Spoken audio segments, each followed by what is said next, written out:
پاکستان ہمارا گھر ہے اور اپنے گھر کی حفاظت کرنا، اس کی دیکھ بھال کرنا، اس کو سجانا اور سنوارنا ہر شخص کا فرض ہے، بلکہ اس کی اولین ذمہ داری ہے۔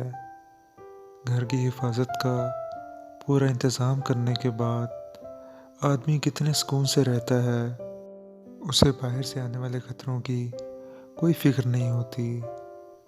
گھر کی باہر سے حفاظت کرنے سے پہلے یہ بے حد ضروری ہے کہ اس کو اندر سے بھی مضبوط بنایا جائے۔ جب گھر اندر سے مضبوط ہوتا ہے تو گھر والے بے فکری سے سوتے ہیں۔ اپنے وطن یا گھر کے اندر کی حفاظت، دیکھ بھال اور گھر کے اندر امن چین قائم کرنے کے لیے اتحاد کی ضرورت ہے۔ ایک دوسرے سے محبت کرنے کی ضرورت ہے، ایک دوسرے کا احترام کرنے اور اپنے فائدے پر دوسرے کے فائدے کو ترجیح دینے کی ضرورت ہے۔ جب ہم یہ سب کر لیں گے، سارا گھر خوش اور خوشحال ہوگا اور محفوظ ہو جائے گا، اور باہر کے کسی آدمی کی اتنی ہمت نہیں ہوگی کہ وہ اس گھر میں داخل ہو سکے۔ جب امن ہوتا ہے تو کسی کی کبھی اتنی ضرورت نہیں ہوتی کہ وہ اس کی طرف آنکھ اٹھا کر بھی دیکھے۔ ہمارے بہادروں اور جوانوں نے مشکل وقت میں کس طرح اپنے گھر اور اپنے وطن کی حفاظت کی تھی، کس طرح اپنا دفاع کیا تھا۔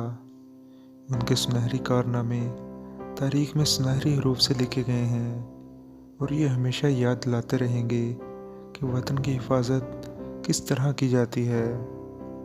اللہ تعالیٰ ہمارے پیارے وطن کے حالات ایسے پرسکون، پرامن اور شفاف کر دے کہ ہر شخص اپنی اپنی جگہ خوش اور مطمئن ہو، اور ہم سب اپنے اپنے کاموں میں مصروف رہیں، اسی کے ساتھ ایک دوسرے کے کام بھی آئیں، آپس میں خوش رہیں، سب ایک دوسرے کے دکھ درد میں شریک ہوں۔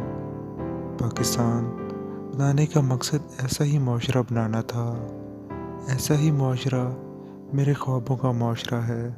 1965 کی جنگ ہمارے لیے ایک سخت آزمائش تھی، اور ہم سب نے ایک دل اور ایک جان ہو کر دشمن کا مقابلہ کیا تھا اور کامیابی حاصل کی تھی۔ اس وقت ہم نے یہ نہیں سوچا تھا کہ ہم میں کون پاکستان کے کس علاقے کا ہے، کون سی زبان بولتا ہے۔ دعا کریں کہ اللہ پاک ہمارے دلوں کو ایک بار پھر ویسے ہی محبت سے بھر دے، اور ہمارے وطن کے حالات پہلے جیسے پرسکون اور پرامن ہو جائیں۔ آمین۔